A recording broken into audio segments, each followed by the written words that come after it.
Sustainable development has become the popularized expression for Agenda 21. Agenda 21 is the 1992 United Nations Rio Declaration on the Environment and Development. It is the agenda for the 21st century you're living in today. For a brave new world where everything that you cherished and held true will no longer exist. Agenda 21 defines itself as the comprehensive plan of action to be taken globally, nationally, and locally by organizations of the United Nations systems. It also elevates nature above man. And it contains something called the precautionary principle, where basically you're guilty until you're proven innocent. Sustainable development is the philosophy designed to bring human beings across the globe under the full control of a narrow human elite. It's a 40-chapter document to basically control the world. It's based entirely on socialist control mechanisms.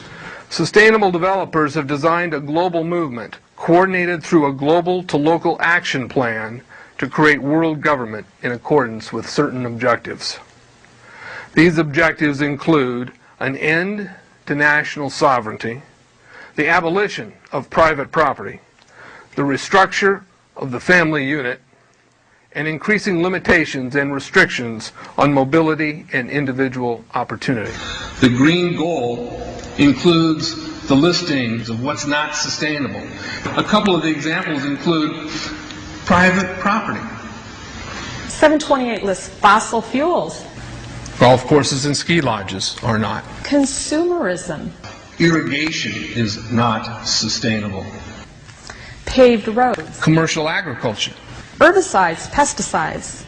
Elsewhere, it lists farmlands, pastures, grazing of livestock. And the family unit.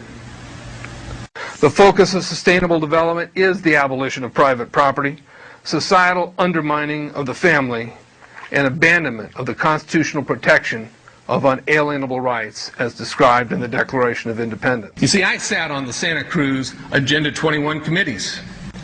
Now, this was a lot of crazy ideas. This was back in the mid-90s. Crazy ideas I heard. Mother Earth's surface wasn't to be scratched.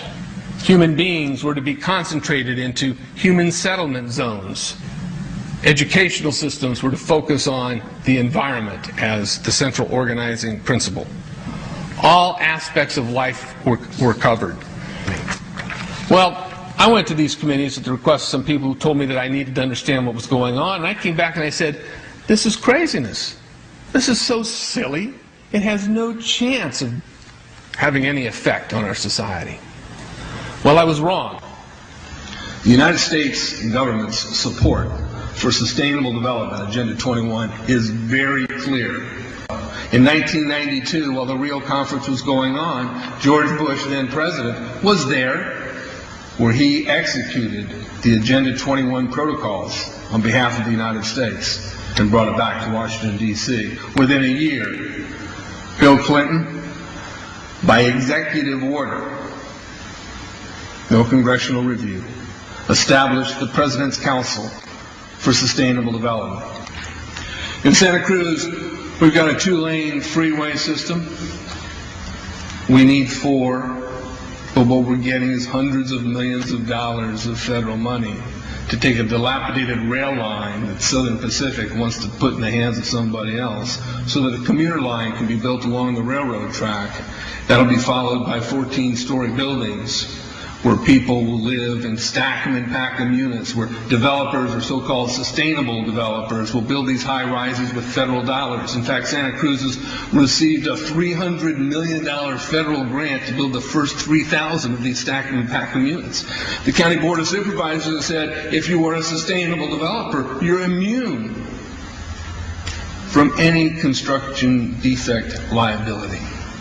It's a partnership between selected developers building this new world order and the government using the American taxpayer dollars in order to do it. This is a map of the Wildlands Project. To explain the map, the red are areas that are to be off limits to human beings. No resource development, no human activity. If you live there, you won't. The yellow areas are the areas for major control of all human activity. If you live there, you won't. The black areas, the black dots, are the smart growth zones. That's where human beings are to be stacked and packed in small living units along rail tracks. The Smart Growth Program ultimately has jobs assigned and children cared for by the state. The question has been asked many times how the people who are perpetrating these things expect to do this and make it last. And the answer to that is that you steal a generation of children and you indoctrinate them so that they accept these ideas and they become global citizens in the coming global village. UNESCO came out and declared 2005 to 2015 the decade of education for sustainable development. But they go on to say that it will encompass the 40 chapters of Agenda 21. That is your federal national curriculum. The entire purpose of second grade social studies is to transfer loyalty from the family to the government and teach them about sustainable economic consumption. Students construct their own understandings of reality and realize that objective reality is not knowable. So why bother? The truth is, the truth, which keeps men free, is being suppressed in order to prop up the attitude training agenda. And it moves on. This is our new math called connected mathematics. Standard 3 tells us that students learn that mathematics is man-made, that it is arbitrary, and good solutions are arrived at by consensus. Most of us assume 2 plus 2 is always going to equal 4. You're wrong. We might reach a new consensus. How well does it work? Well, they tell you. In the teacher's guide in the back, it tells us that because the curriculum doesn't emphasize arithmetic computations done by hand, some students may not do as well on tests assessing computational skills. We believe such a trade-off in the favor of CMP is very much to the student's advantage in the world of work. Our children are mathematically illiterate on purpose. How do I know on purpose? Why isn't this just a basic bad idea? Because the Sustainable Development Plan tells us so. Generally, more highly educated people who have higher incomes consume more resources than poorly educated people who tend to have lower incomes. In this case, more education increases the threat to sustainability. Charlotte Iserby, I owe you an apology. I did not believe for the longest time it was a deliberate dumbing down. I thought the dumbing down was a natural consequence of a bad idea.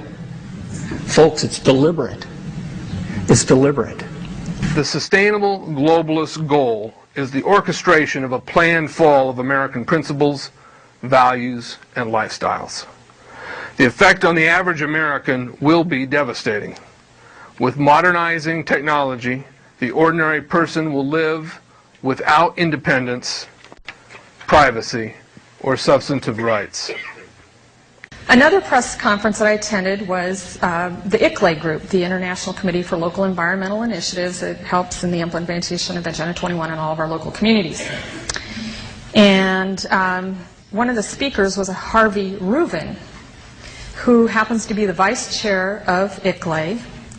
And I asked him about the correlative rights that Americans derive from the United States Constitution and the Bill of Rights. And that, of course, is your individual liberties, your private property, your freedom of speech.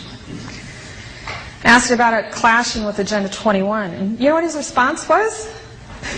Individual rights must take a back seat to the collective.